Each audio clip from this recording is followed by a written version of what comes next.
take place? Well, the world needs action, not a study, not empty words and conditions. So my message is very clear. Sooner or later, Putin will have to come to the table.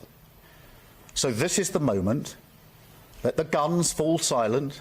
Let the barbaric attacks on Ukraine once and for all. In other news, authorities in the US have confirmed that at least 11 people have died in Missouri after tornadoes tore through central and southern states. The state's emergency management service has reported widespread damage across multiple regions, but around 138 million people are still at risk of severe weather in central and southern US states. Tornado warnings are still in place in parts of Illinois, Missouri, Arkansas, Mississippi, Indiana and Kentucky. Now, the Russian captain of a container ship which crashed into a US oil tanker in the North Sea has been remanded in custody. Earlier today, Vladimir Motin appeared at Hull Magistrates Court, charged with gross negligence manslaughter in relation to the collision between the two vessels earlier this week. Filipino national Mark Angelo Pernia has been named as the missing crew member who is now presumed dead. And the Prince and Princess of Wales went head-to-head as they cheered on opposing sides at the Wales versus England Six Nations match this afternoon. It comes after they were spotted greeting injured players ahead of the game at Principality Stadium today. Kate, who is patron of the Rugby Football Union, and Prince William, who has been patron of the Welsh Rugby Union since 2016, were both in attendance at the highly anticipated rugby game where England beat Wales 68-14. Those are the latest GB News headlines. More in an hour. For the very latest GB News direct to your smartphone, sign up to News Alerts by scanning the QR code or go to gbnews.com/alerts.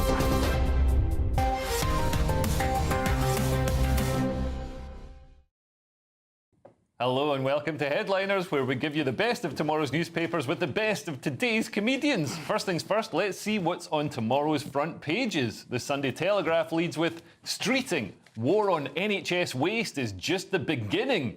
The Daily Mail, or the Sunday Mail rather, has Spy Chief. I told Number 10 that COVID did leak from China lab. The Sunday Express has Smacking could be a criminal offence. I guess it isn't at the moment, so do it while you still can. And let's have a look at those, starting with the Sunday Telegraph, Lewis. Sunday Telegraph, £3.50 tomorrow, and it's a lot of news, the Sunday Telegraph. Thank you, good to see you. Good to see you, Leo. That's enough frivolity. Okay, Streeting, war on NHS waste just beginning. It's like Trumpian, and because they're going to cut down on 9,300 jobs, and they're saying we're just going to cut everything, and then they're cutting everything, and it's like the 9,300 jobs. I mean, that's a fraction of a percent of the NHS. It is, but considering that Labour is all about wasting money, I once had a Labour councillor say to me that we're Labour, we're not very good with money. She actually said that should to be me. The campaign slogan for Labour. And, I said, well, what about cutting down trees? Well, we're good at cutting down trees. She didn't say that. But I mean, do you think this is just some window dressing, Nick, to reassure those of us who might be fiscally prudent and want the country run in an efficient manner, that Labour are doing something when, in fact, they've shut down one quango, but they've started 27 other quangos? Well, I actually think they might be serious because they're allowed to do things with the NHS in a way the Tories aren't electorally because they get called nasty. And Streeting points out that since 2012, the Tories created these 300 new NHS orgs, and it's been a disaster ever since then. And even though they've all agreed with Streeting on getting rid of NHS England, none of them actually managed to do it. I actually think I'm not saying they definitely will do it, but Labour have a chance of doing something because for those two reasons I always say. One, electorally they can get away with it, and two, I always think the system, the blob, whatever you want to call it, the deep state and presumably the NHS might actually function for Labour in a way it doesn't for the Tories. The Tories are just there to pretend that we have a democracy. Yeah. But they don't actually do anything, whereas Labour can actually get things systems on their side. And we've seen this move across the world. Argentina with Javier Milei slashing the public sector and releasing all this efficiency into the economy. And now they've got incredible economic growth, and we've seeing it happening in America as well, where Elon Musk and Doge are slashing. He sounds like Musk. That's what I was going to say. He says we're going to go through it line by line, focusing on relentlessly slashing the bloated bureaucracy. It's just pure Musk. Yeah. But it's related to the next story, which is General set to war game Ukraine peacekeeping mission. I mean, that peacekeeping doesn't sound right.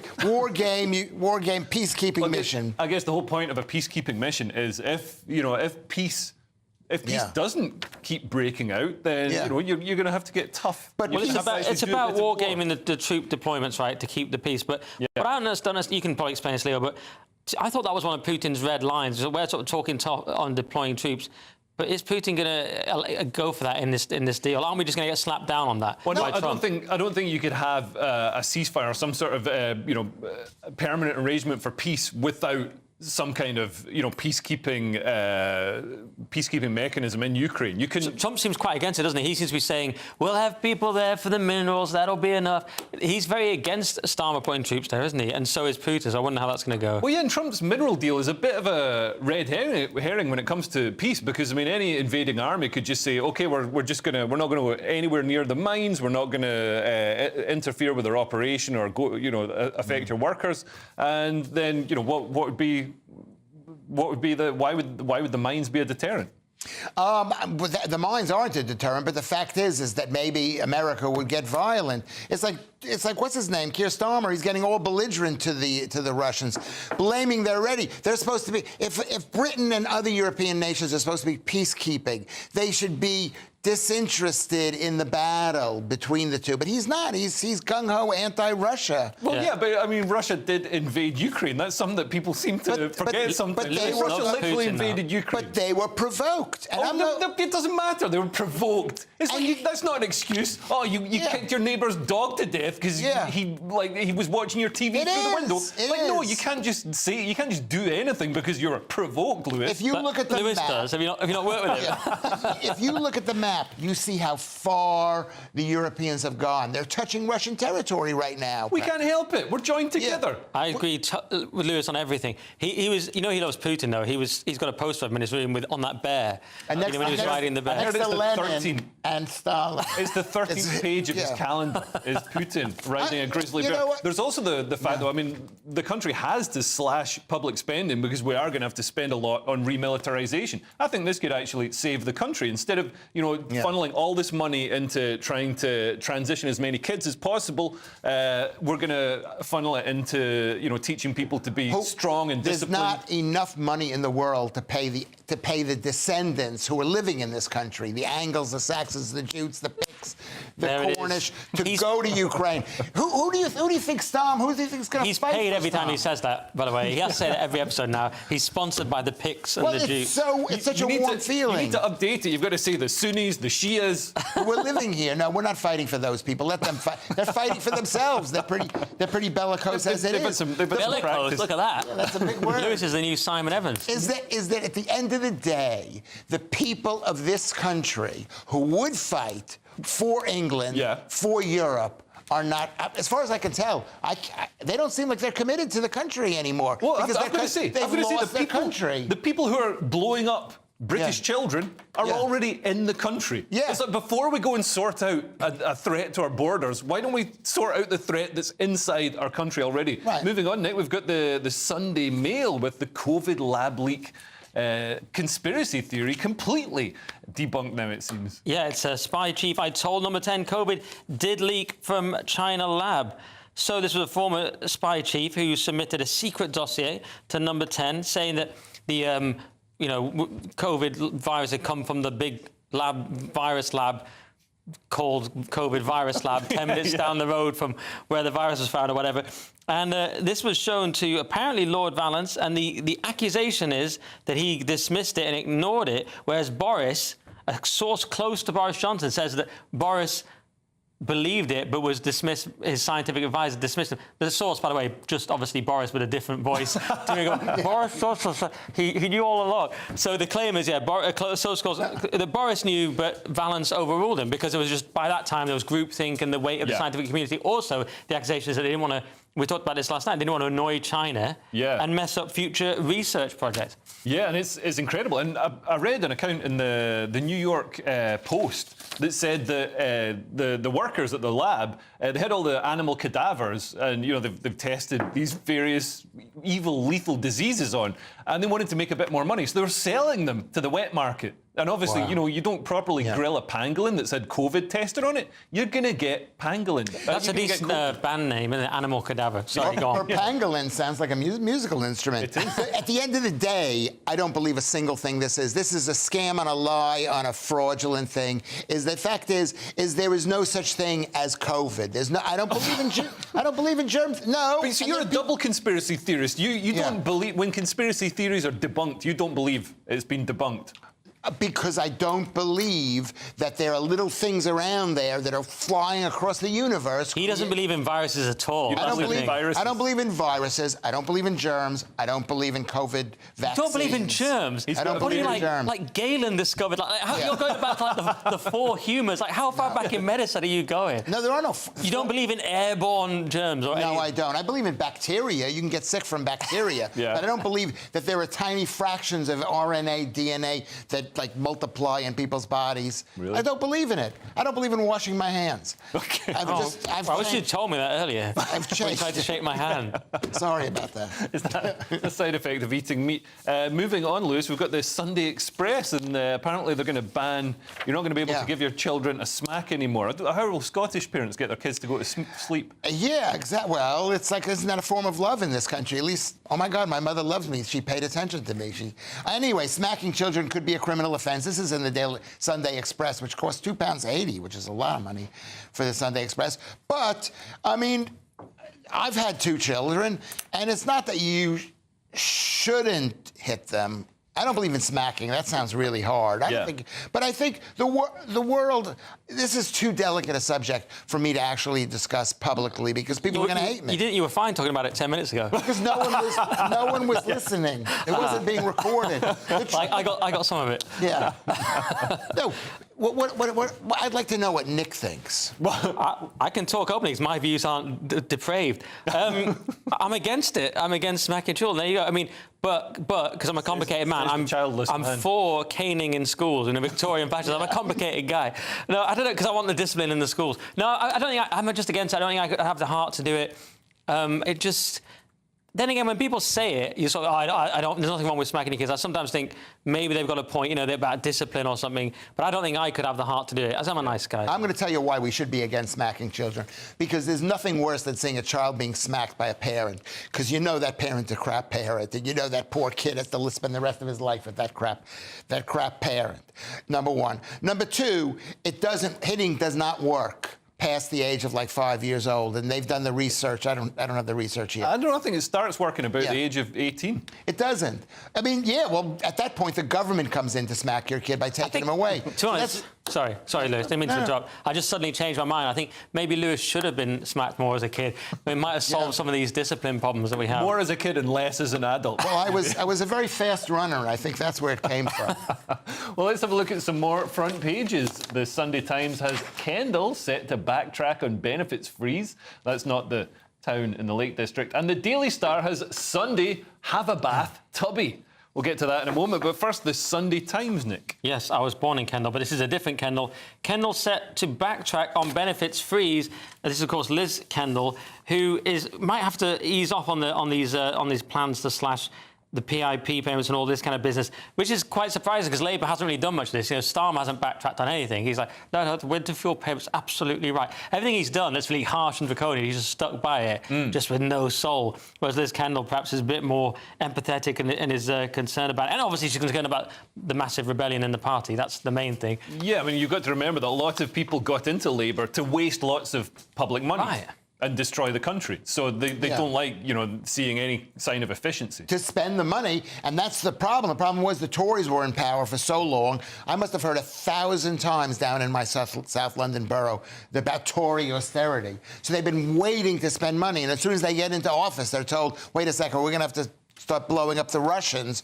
We won't have the money to give to our local people. And our local people, I guarantee you, are not in the military. Nobody in the military would vote for Labour, would they? I don't think they would. I don't know. I don't think many of them would. There's a story here as well, Nick. Farage given secret advice by Cummings, Dominic Cummings. Well, this is fascinating because Farage is meant to be holding secret talks with Dominic Cummings how to take on the Tories, replace them as the main threat to Labour. And he's had face-to-face meetings, according to the Times. And it's really interesting because in the past, Cummings hasn't exactly been the biggest fan of Nigel Farage, especially if you believe the fictionalised thing with Cumberbatch, Brexit, the uncivil war. But he's talked openly on podcasts about how Farage has a certain electoral ceiling in terms of his appeal, and he's not been that interested. But lately, and I assume Farage hasn't particularly liked him in response, but lately, he's changed his tune on that. He talked about, let's vote for reform in the local elections and start this change. He seems to have latched onto reform as a vehicle for the change he wants to see, whereas in the past he was not convinced. It's very Isn't he forming his own political party? Well, no, yeah, he's talked about that, but now it seems like maybe he's going to try and do it like this. Because I suppose Cummings' problem has always been he can't be the front man. I suppose Farage is a great front man for him. Maybe Farage, some say, I wouldn't say it, but some say he's not quite as good on detail. Cummings is very big on the detail of how to actually get things done. So maybe it's a good combination. And Cummings is used to working with a leader who isn't good on detail. After working with Boris for so long. Although he didn't love that experience, did he? No. Calling him the trolley. So he's just basically looking for someone to listen to him. He's like a Louis Schaefer. He just wants someone to pay attention. Do you think the right in the UK is starting to fragment, as it always seems to do? They're talking about, Ben Habib and Rupert Lowe potentially starting their own party, people drifting off, starting their own parties, Dominic Cummings starting his own party. I mean, there's going to be too many. We don't have proportional representation. We need everybody to get under one umbrella. Well, we need to get everybody under the right umbrella, and the truth is that some of the conservative parties in this country have too much holes in their umbrella, and people are wet. So people are saying, you know what, I'll put up another umbrella. I heard Ben Habib speak at me and Cressida went to one of these things. Oh, yeah. Wink, wink. And he actually was, I could almost feel passion. And what was Ben Habib like? That's it for part one. Still to come, 99% of criminals are avoiding jail. An Israeli hostage pulls off an escape Houdini would be proud of, and why Sadiq's Can London is about as appealing as a soggy sandwich. This is Headliners, only on GB News.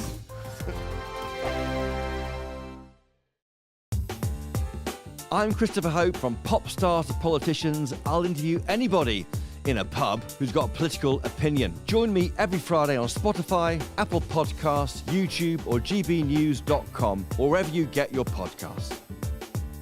This is GB News, the People's Channel. Britain's newsroom, weekday mornings from 9:30. I ended up being hospitalised, and I was diagnosed with it within the first few days of being in hospital. I was in hospital for 2 months, and I came out about 13 months ago, something like that. And I realised that there are people that aren't as lucky as me that don't have that platform to be able to talk about it, bring it out in the public, and deal with the stigma, because there is still a stigma. A lot of people don't really know what bipolar is. So in you, Heston, how did it manifest itself? It's funny because before the diagnosis, I mean, everything, many things, from thinking the TV was talking to me to hallucinating stuff. The downside is suicidal thoughts, which seemed normal at the time. The upside is the thing, there's grandiosity, somewhere between Superman and Jesus Christ. Wow. Save the world, love everybody, everything is fantastic. And then it comes crashing down. It's a bit like a toddler, an overexcited child. And when a kid gets overexcited, and then something happens, and then they start crying. Wow. So massive highs, big lows. Yeah, but I thought everything was normal. It's only now that I've come out the other side, so to speak, that I look back and can see some of the character traits. I mean, my patience levels were almost non-existent before. I'm a lot more patient. I'm talking much slower. I was talking very quickly. GB News, the People's Channel. If you want your news to be straight talking, this is the nightmare for the Conservatives again. down to earth, It's not just Nottingham where this is happening, is it? and most importantly, honest, Hard-working, middle-class taxpayers, they'll get their book thrown at them. then catch me, Martin Daubney, Monday to Friday, 3 till 6 p.m. on GB News, Britain's news channel. We're proud to be GB News, the People's Channel. And as you know, we always love to hear your views. Now, there's a new way of getting in touch with us at gbnews.com/your say. By commenting, you can be part of a live conversation and join our GB News community. You can even talk to me, Bev Turner, or any of the members of the GB News family.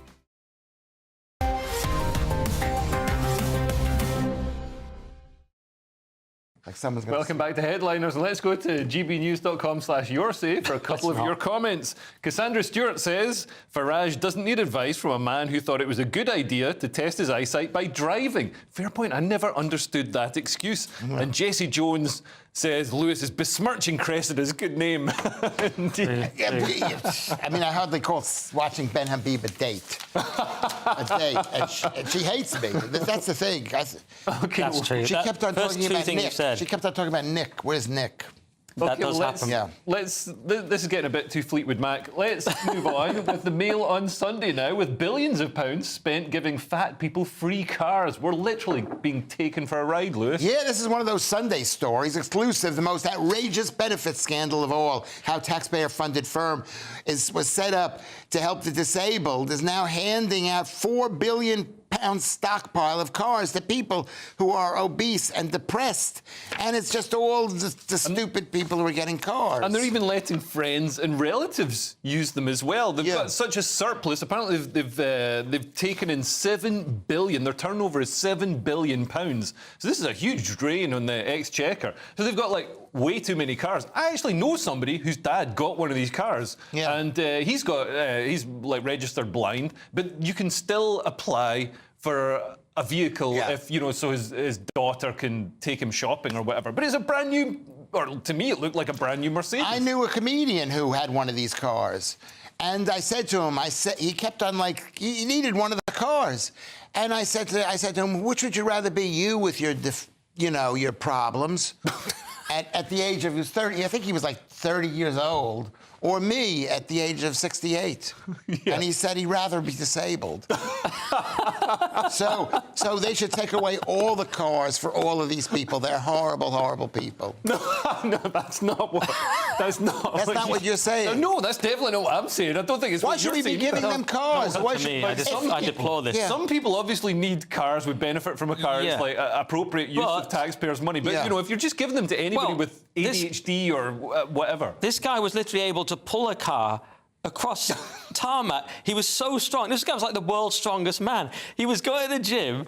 He'd walk around with a guitar slung to his back. This guy was like, and he could pull a car several meters across tarmac using a rope. And this was this was on Instagram. Yeah. So the guy, he doesn't need a car unless he's going to tow it somewhere. It's unbelievable. I think if the government gives you a free car because you're disabled, don't be filmed pulling the car across the arrogance, Leo. It's the arrogance on top of everything else. And the problem is, people say, why bother working? I was speaking to a young man today, he said, why bother working? Yeah. Remember when people are just doing things like this, the whole system's broken. Oh, was that my son that said that? I didn't want to say it. Well, hopefully Labour are going to claw back some of this money. And if they've got £4 billion in unused stock, then that needs to be sold and put back in the taxpayer's pocket. We've got the Sunday Telegraph now with analysis showing that 99% of criminals avoid jail. I guess the 1% is people who criticised government immigration policy, Nick. Yes, that's absolutely correct. And for broadcast regulations, that's not actually probably correct. But revealed 99.5% of criminals don't go to jail. Shock, horror, none of us are surprised. So as few as 1 in 200 crimes results in an offender being sent to jail. And more than half of the offences are from someone convicted... Sorry, with some... Hang on. Oh, yeah, just under 10% of convicts basically commit half the crimes. That's the simplest way to say it. Basically, the Pareto distribution is undefeated. You get a tiny few percent doing all the crimes. It's the 80-20 rule, or in this case, 90-10. And it's obvious what we've got to do. We've got to crack down on the few people who are committing all the crimes. That's a crazy idea, isn't it? But that's what Bukele did in El Salvador. Right, that's what we need, a brutal crackdown like that. But we don't have that, of course. We have so-called soft justice. We have, I've said it before, a narco-tyranny. We have a subversive judiciary, a politicized police, and a leftist government, and that will do it for you. Yeah. And only 80,000 jail cells or prison cells. So there's not enough to put people in. So they can say, look, we're saving the country because we're not bankrupting it with jail cells. But the country needs to be bankrupted. Well, maybe we'd have enough jail cells if we stopped locking people up and putting them in jail for speech crimes, for tweets, for things that don't have any actual real-life physical consequence. But the rest aren't fun. Those are fun for the cop. Well, yeah, and also they're fun for the government. The government gets to lock up its critics, but some would call that persecution of dissidents. Sorry, only 41% of offences are even reported. And why would you bother reporting an offence now? Yeah. Unless, you know, it's not going to get solved. Unless you can tag a misgendering or a hate Unless crime. you're one of the guys doing half of them, then you'd report yourself. Yeah. Because you're part of the top elite 10%. That didn't make sense to me. Got to keep your numbers up. We've got the Sunday Times now, and Hamas are surprisingly bad at taking hostages, considering it's their one job, Lewis. Well, this is very, very spooky news, because I thought this just happened, but it happened in August. Last August, kidnap plot failed when Israeli victim freed himself from radiator. This strikes me as real, but maybe it's not. I don't want to say. And it actually wasn't in Israel or Gaza. This was in the UK. It was in Wales, and 3 guys with Muslim, Islamic, Arabic names kidnapped a Jew who was, basically setting up this Jewish guy because he said he was going to meet the A&R man, that's the sound guy, from Polydor Records. Right. So the guy was tricked to go to some place in Wales, and then he was. They promised him significant remuneration. It's funny how that lured him in. Yeah.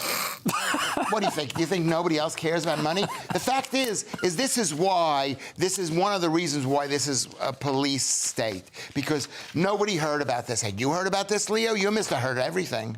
No, I didn't hear about this until now, but it's Did Nick hear about it? It's horrible. Well, the information that's coming out, I mean, the kidnappers discussed the need not to give away their religious backgrounds and motivations in front of the person they were kidnapping, because if he clucks the Islamic angle at all, their retaliation will be 10 times worse. They discussed a lot of stuff, but still bungled it. Yes, well, they said we have 100% faith in Allah, so he cannot fail, but unfortunately, he couldn't tie the rope for them, and that's what they did. They didn't tie the rope properly, so the guy was, luckily he escaped. It is a horrible story. He was attached to the radiator, but he was able to lift his hands up, and they'd left his phone on a nearby table, another schoolboy area, so he got his phone and ran out of there. Yeah. Would you go to, not in any way victim blaming, but just as a point of interest, would you go to like a cottage in Wales if someone just wrote you an email? I personally wouldn't, but I don't leave the house. Depends how hot the girls were. I'm amazed nobody's done this. If you told me there's like a gig somewhere for 200 quid cash, I would totally turn it. I'd just put the thing in at my sat-nav and turn up. Anyway, loads of cracking stories still to come. Why judges have been told to go easy on migrants, the diversity loophole is turning men into women,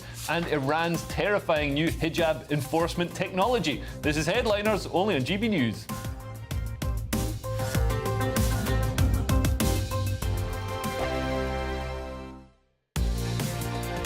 Mornings don't have to be tiresome, especially if you have the right company. Wake up to news as it happens, opinion and debate, and of course, a little bit of entertainment too.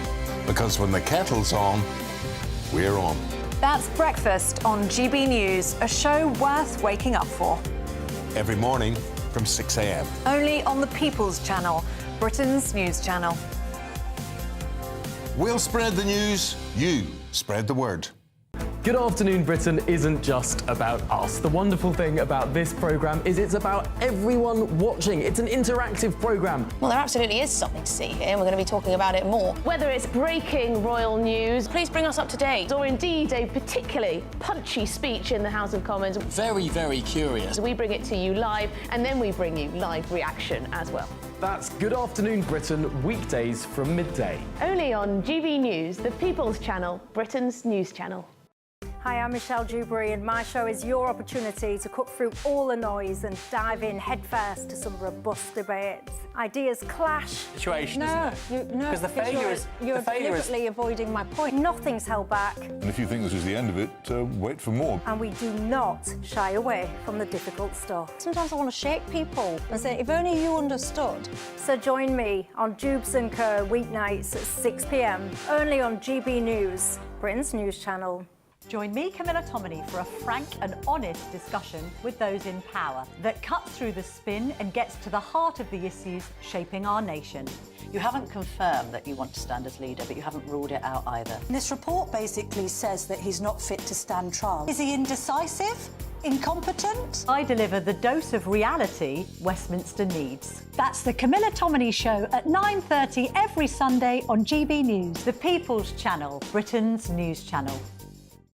It's Patrick Christie's Tonight, and here we do things differently. It's explaining the absolute madness of this, doesn't it? It's explosive. I mean, this is very good. It's lively. 850. Your government sat there, Sean, and it did nothing. It's controversial. And the Middle East has been in turmoil since before I was born. It's everything you need to kickstart your evening. Everyone's had their Weetabix tonight. I love to see it. That's Patrick Christie's Tonight, weeknights from 9 p.m. Only on GB News, the People's Channel, Britain's news channel. The royal family is an enduring symbol of tradition, unity and pride for Britain. At GB News, we celebrate what makes this country great. In our new royal newsletter series, you can join me, Cameron Walker, for Inside the Palace, an exclusive look every week that takes you beyond the gates and brings you the very latest from those at the heart of the monarchy. Never miss a royal moment again. Sign up now. Go to gbnews.com/royal newsletter and get the latest straight to your inbox.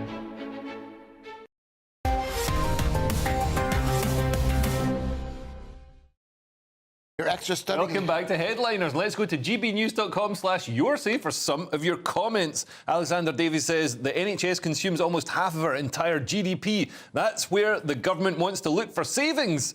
I'm not sure if it is GDP or government spending. It's probably not GDP. And Martin Watson says those new GB News cups are a lot smaller than the previous ones. They weren't Sports Direct level before, but they're barely a mouthful now. We need more mugs on GB News. I actually did a test with the old mug and the new mug, exact same volume. Can I make one comment? Someone on Twitter has put, let Lewis have a moment in the spotlight. He's literally got his name lit up on the desk. The whole show is about him every night. Can I just protest against that? That's a very good point. Well, can I say something? Here, great show, Lewis. Your extra studying of all the headlines has worked.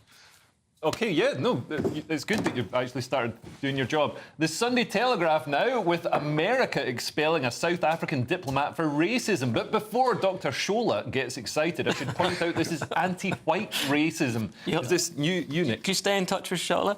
Anyway, it's US expels race-baiting South African ambassador as relationship reaches lowest point. And this is Ebrahim Rasool, who is now persona non grata and no longer welcome, according to Marco Rubio. They hated some of the comments he made, particularly about Trump leading a white supremacist movement. You can see how that might not have gone down too well if he did say that. So, yeah, it's good to see them, in my opinion, just saying no to this kind of thing. But, of course, it's not just because of the anti-white stuff. We know there's this crazy anti-white stuff going on in the South Africa. We see all that guy saying "kill the boar" and all that kind of. And he's like a prominent guy. He's not just some fringe nutter. Yeah, came not far away from becoming a kingmaker at the recent elections. Right, and. But there's also this thing that it's because they're taking Israel to the United Nations court and stuff. So it's also very much the Trump-Israel connection of the Trump administration. But yes, I'm glad that they are kicking out these people for very dodgy sort of statements. I just hope they don't check David Lammy's old tweets, because then presumably the US will have to ban Lammy as well. Well, I think it's really good news. And, I don't know. Remember, Trump he's been accused of anti-Semitism when he's got all these Jewish people hanging around with him. He's basically, this is Elon Musk's idea, probably. Because Elon Musk is from South Africa. He's from South Africa. He's an African-American. And the fact is that unless we do something, there's going to be a total genocide. The people are going to starve themselves. It's like the same thing is happening in this country right now. And the same thing that happened in Zimbabwe, I guess, is the concern for South Africa, where it was a prosperous state. I mean, it was I guess racist, but it was prosperous. The farms were well run. They produced lots of food, and then they got rid of that, and then killed the farmers and repatriated the land. And I have a saying. Everybody starved. I have a saying that people would rather have 100% of a failure than 90% of a success. Yeah. And that's what the South Africans are saying. We want it all, but if it all means you're going to starve to death, they don't care. People are horrible. It's interesting, actually. Yeah, Dostoevsky made a similar point. People will ruin a very good situation just to live. It's a similar point, actually. a good point, though. Thank you very much. Oh, my God. Make note of that. Thank you, Nick. Well, we've got the Sunday Telegraph now, and London's mayor is having trouble making crime, £8 coffees and stabbings sound appealing, Lewis. Yeah, this is hopeless. Sadiq Khan struggles to sell London to the world. He's down in Cannes at this real estate thing, which I have been told is amazing. I actually heard of somebody who was actually a big guy in local government who was sent there, paid for as like a gift, and he didn't report it properly or something, and he got into big trouble. I'm not saying that Sadiq Khan got this as a freebie. Right, but this is basically a trip where Sadiq Khan goes and tries to get investment in London for big property deals, and there are 22 billion. He wants to get 22 billion pounds of overseas cash for 20 major housing and infrastructure deals. And so he's saying, you know, you'll make so much money in London, but then the banks and the money people, the people who would be investing the money, are saying, actually, no, London's terrible. You get held up by delays and planning applications and all the rest of it. Yeah, and that's it. Well, the whole country's like that, isn't it? But it says, there's this feeling that Britain is a quagmire where cash and property projects simply get stuck and you need sign-off from multiple local authorities. It's a bureaucratic nightmare. Isn't this well known? Starmer's claimed to do something about this, hasn't he? But I guess he hasn't got started on it. I don't think it's a bureaucratic nightmare. I think that London is a real estate Ponzi scheme, is that they're making it easier and easier to build because that's where the money is coming in. At some point, there's going to be too much building.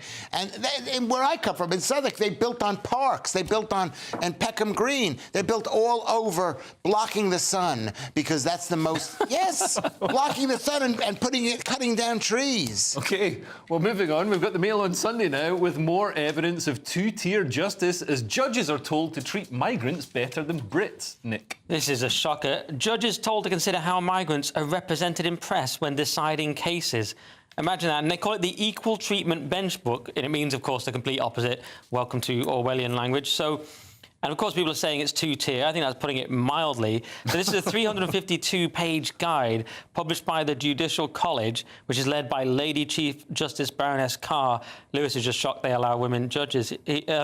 Anyway, the handbook states that the Western psychological concepts should not be universally applied to those seeking asylum from varying cultures. Like, you've come to the West. We're going to apply the Western psychological concept. That's why you wanted to come here, presumably, because we've got better psychological concepts. We're not allowed to apply them.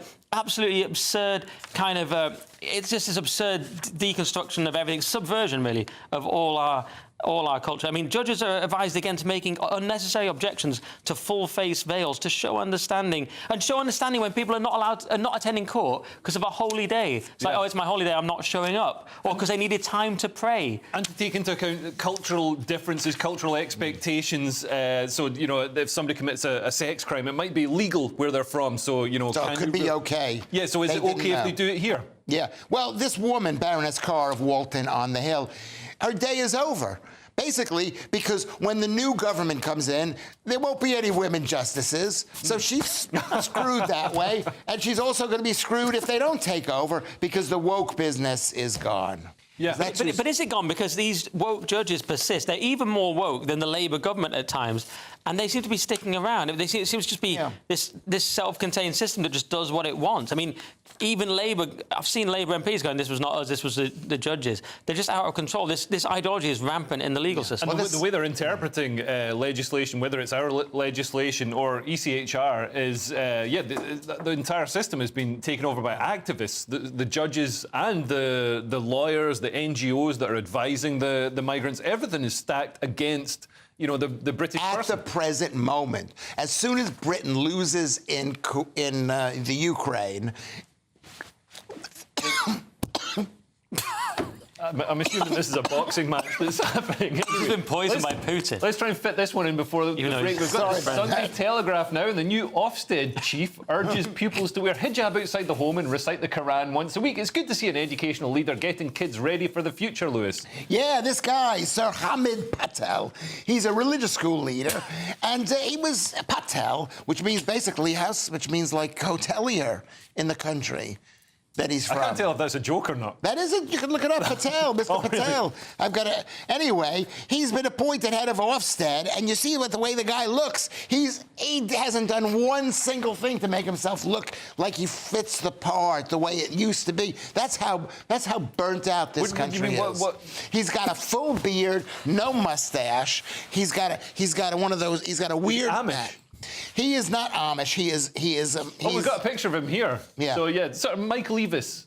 Mike Leavis on holiday, and he's been in a motorbike accident. Yeah. Had to. Well, you know, the shocking thing is, I have him as my screensaver picture.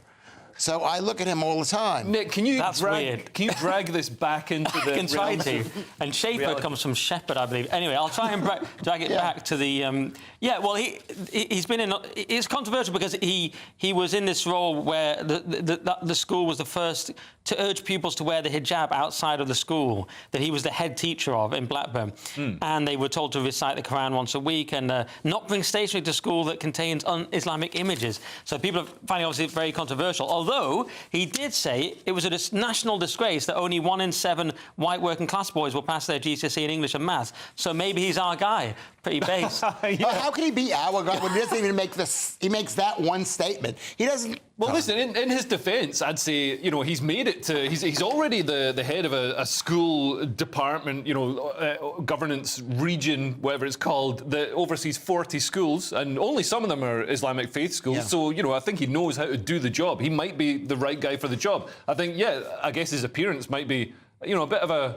It was a bit of a shock. Well, people are more worried about his history, aren't they? I guess it's linked the fact that he's an Islamic teacher, and he's also platformed this Saudi Arabian cleric who visited the school when he was head teacher, who prayed for God to terminate the Jews and also described Jews as pigs, which is.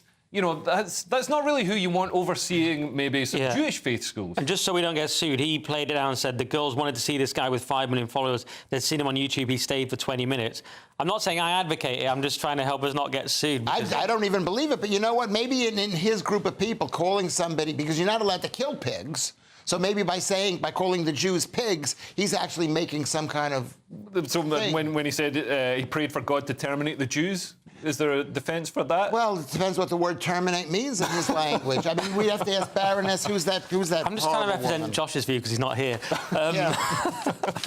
Well, anyway, there's no suggestion those remarks were made at the school. Anyway, up next, we've got ultra-processed baby food, the body positivity debate hitting fashion brands hard, and the horrifying reality of women forced into underwater slavery in China as mermaids. This is Headliners, only on GB News. Tell everybody. You're looking happy. Well, the forecast looks good. So you've sorted the travel insurance then? All Clear Travel Insurance sponsors GB News Travel Destinations Forecast. Storm Lawrence brings some unsettled weather across western parts of Europe, heavy rain and some thunderstorms. A little more settled across parts of Greece, but temperatures are going to cool off. Highs of around 20 to 21 Celsius on Sunday, but turning much cooler through the middle part of the week. As we head further west, we can see there's plenty of showers, some of these heavy bringing in some thunderstorms, and Storm Lawrence just this low out across the Azores, bringing in some heavy outbreaks of rain later on Sunday and into Monday. Largely settled through the middle part of the week, but turning cooler for Santorini. All Clear Travel Insurance sponsors GB News Travel Destinations Forecast. Hello there, welcome to your latest GB News weather forecast from the Met Office. Looking ahead into next week, for most of us it should be fairly dry. We'll continue to see some spells of sunshine, and towards the middle of the next week actually it will start to turn a little bit warmer. Reason for the settled conditions is this area of high pressure. It's not really going to go far over the next few days, but we still have this weak weather front, which will be a focus of some patchy rain as it sinks its way southwards across Scotland overnight. Further south, it's where we see the clearest of the skies, and under the clear skies, a widespread frost developing. Could see temperatures in the countryside as low as -4 or -5 degrees. Also, could see a few patches of fog first thing, but they will quickly clear as we move into Sunday morning. And then a closer look across Scotland, first thing, we will see a few showers just moving in across the very far north, but for much of Scotland it should be a fairly bright start to the day. That weak front will still be around across Northern Ireland and Northern England, so a risk of a few spots of rain here, and also a fair bit of cloud for the Midlands and parts of Wales. But the further south you are, a fairly bright and sunny start today, albeit rather cold. As we move through the course of the day, quite a lot of the country seeing the cloud bubble up. We'll hang on to probably the best of the sunshine across the very far south of England and maybe also parts of western Scotland. And that cloud will be just thick enough in places to produce the odd spot of rain, but most of us remaining dry. Temperatures on Sunday similar to what we will be seeing today, highs potentially up to 10 or 11 degrees where we see the sunniest skies. Into Monday, a fair bit of cloud around as we start the day, but that will begin to break up a little bit as we move through into the afternoon. Best of the sunshine on Monday across parts of northern Scotland, maybe later on across East Anglia. And then it's really from Tuesday into Wednesday where we see increasing amounts of sunshine, and by Wednesday, some of us seeing temperatures in the mid-teens. Headliners on GB News 11 p.m. every night. It's got 3 top comedians going through the next day's newspapers so you don't have to read them, which is great. That's a good point. He's lying. Maybe he's not lying. That's Headliners every night from 11 p.m. and 5 a.m. as well on GB News, Britain's news channel. Join me, Nana Okoye, for an informative, interactive news programme with a difference. It's fun. No, he didn't say that, Dave. I'm so surprised. I think there's an element of truth to that. Join me from 3 p.m. every weekend, only on GB News, Britain's news channel. If you want your news to be straight talking, This is a nightmare for the Conservatives again. down to earth, It's not just Nottingham where this is happening, is it? and most importantly, honest, Hard-working, middle-class taxpayers, they'll get their book thrown at them. then catch me, Martin Daubney, Monday to Friday, 3 till 6 p.m. on GB News, Britain's news channel.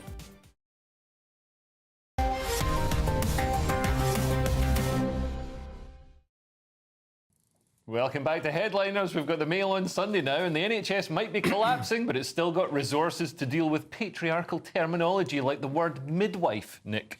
Indeed. Call the lead perinatal practitioner. Researchers urge more inclusive renaming of midwife as term upholds the patriarchy and its use subordinates all who give birth. Imagine that. This is a fellow from the Royal College of Midwives who's written a paper. And the paper's called for midwife to lead perinatal practitioner, a utopian vision. It's rare they actually admit it's utopian garbage, but this one actually has. And yes, it claims that the word midwife is somehow patriarchal. Absolute nonsense. What's amazing, we do these stories every night for 3.5 years, but they persist. This ideological garbage persists. No one actually does it. No one is saying birthing person. You've never heard someone seriously say that in a real setting unless they were mocking it. Yeah. And yet it persists anyway. It's very strange.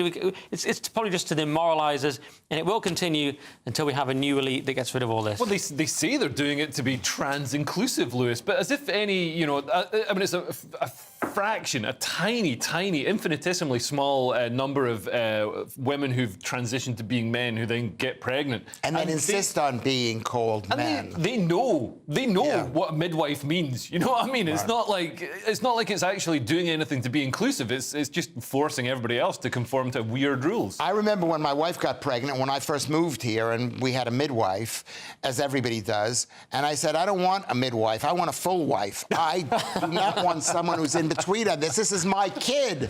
And I tell you, and this is the problem with the NHS, if they start calling people midwives this early in the thing, what is it build to? Yeah, well, maybe with the cutbacks, they'll only be able to afford half wives. We've got the Sunday Telegraph now, and Islamists don't just use drones to kill people. In Iran, they're using drones to kill their dress sense as well, Nick.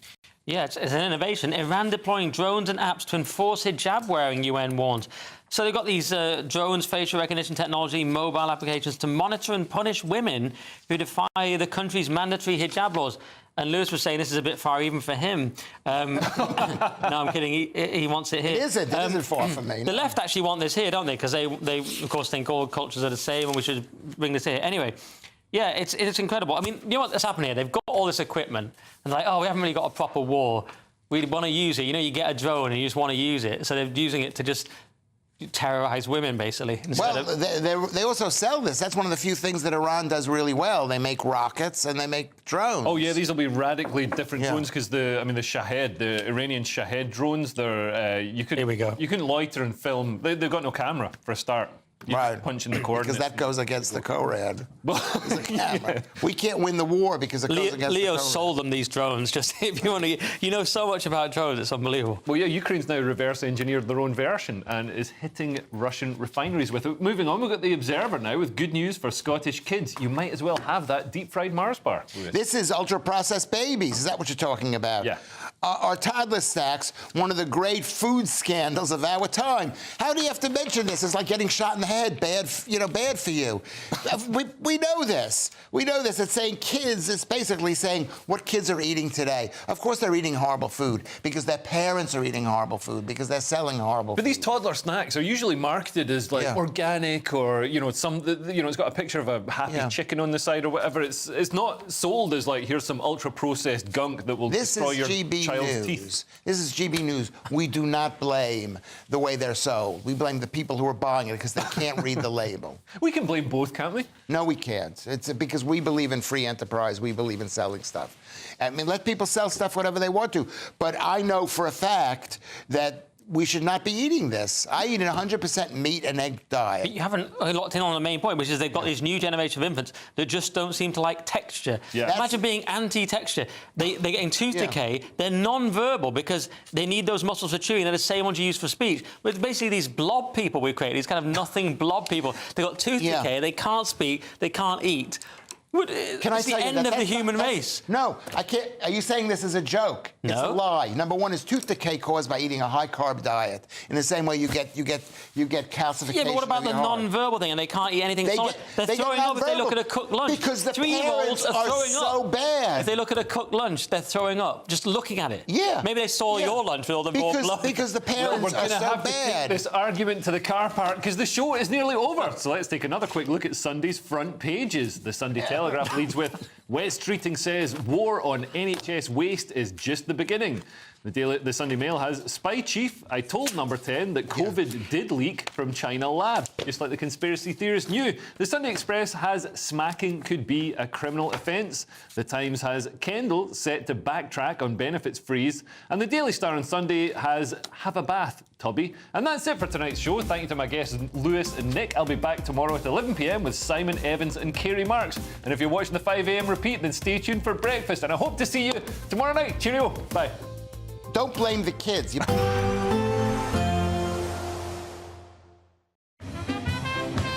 There will be a light breeze in the morning, leading to a warm front.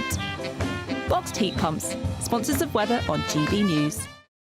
Hello there, welcome to your latest GB News weather forecast from the Met Office. Looking ahead into next week, for most of us it should be fairly dry. We'll continue to see some spells of sunshine, and towards the middle of the next week actually it will start to turn a little bit warmer.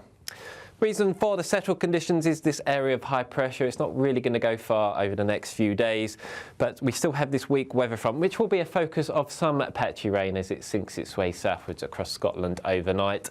Further south, that's where we see the clearest of the skies, and under the clear skies, a widespread frost developing. Could see temperatures in the countryside as low as -4 or -5 degrees. Also, could see a few patches of fog first thing, but they will quickly clear as we move into Sunday morning. And then a closer look across Scotland. First thing, we will see a few showers just moving in across the very far north, but for much of Scotland it should be a fairly bright start to the day. That weak front will still be around across Northern Ireland and Northern England, so a risk of a few spots of rain here, and also a fair bit of cloud for the Midlands and parts of Wales. But the further south you are, a fairly bright and sunny start today, albeit rather cold. As we move through the course of the day, quite a lot of the country seeing the cloud bubble up.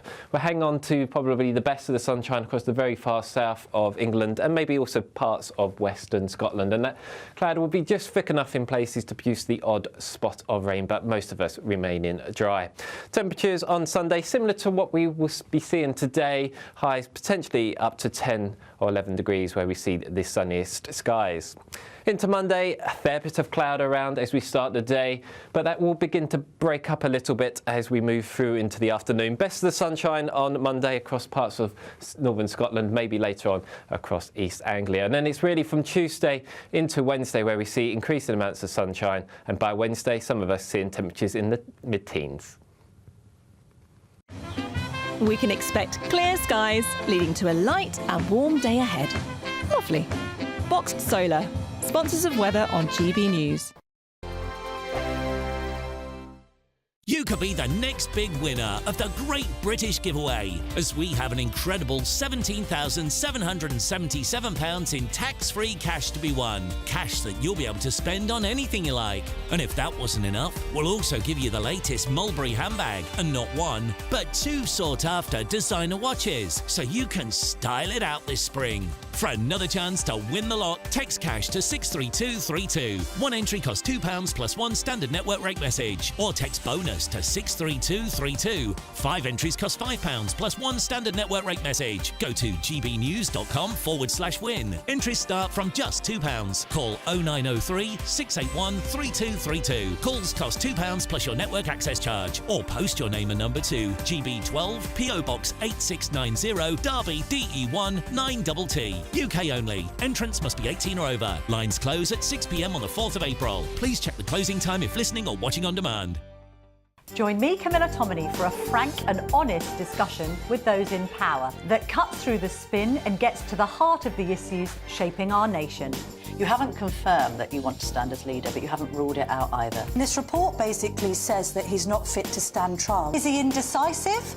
Incompetent? I deliver the dose of reality Westminster needs. That's the Camilla Tominey Show at 9:30 every Sunday on GB News, the People's Channel, Britain's news channel. Mornings don't have to be tiresome, especially if you have the right company. Wake up to news as it happens, opinion and debate, and of course, a little bit of entertainment too.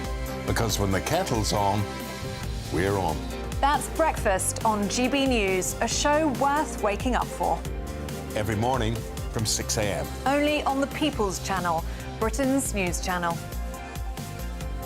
We'll spread the news, you spread the word. Exciting news. Every Friday, my Patrick Christie's Tonight Show is going to have a twist to it. We're welcoming some special guests. You.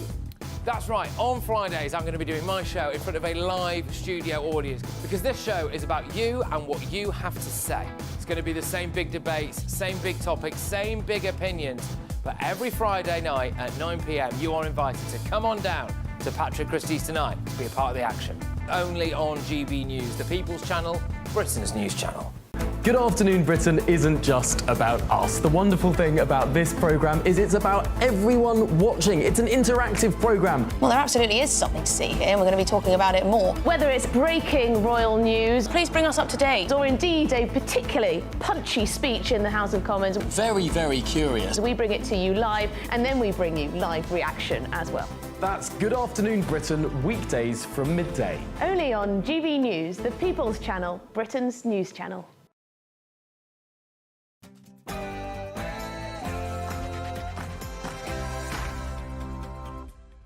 It's Saturday night, and this is This Saturday 5. I'm Alex Armstrong, along with Will Kingston, Dr. Renee, Alice Grant, and Kai Wilshaw. Tonight on the show, we need to talk about Nigel. The NHS should not harbour racists. Two-tier justice, white and straight to jail. The British Constitution is under threat by ideological forces. And Labour show that the Tories were just useless after all. Yes, it's 6 p.m, and this is The Saturday 5.